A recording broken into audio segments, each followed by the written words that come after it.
আন্তর্জাতিক ওলামা মাসের সম্মেলনের মহতরম সভাপতি ইসলামী আন্দোলন বাংলাদেশের আমির সৈয়দ রেজাউল করিম সাহেব পীর সাহেব চরমোনাই, এবং আমরা দেখতে পাচ্ছি ইসলামী আন্দোলনের কেন্দ্রীয় নেতৃবৃন্দ ছাড়াও বাংলাদেশে ইসলামী রাজনীতির অগ্রদূত যারা, নেতৃত্ব দেন যারা, বাংলাদেশ খেলাফত মজলিসের আমির মাওলানা মাহমুদ হক সাহেব এবং অনেক অরাজনৈতিক আধ্যাত্মিক নেতৃত্ব ওলামায়ে কেরামের রাহাবরদের বড় একটা জামাত এখানে উপস্থিত হয়ে আছে।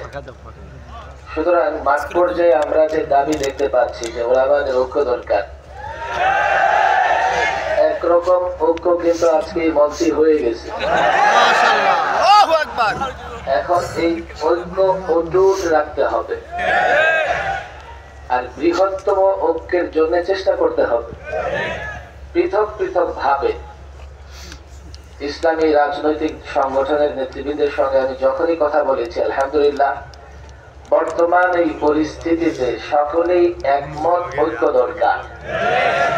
মাঠের লোকেরাও ঐক্য চায়।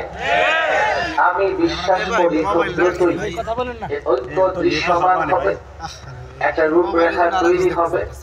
ইনশাআল্লাহ সেই রূপরেখার আলোকে আমরা একসঙ্গে পথ চলবো।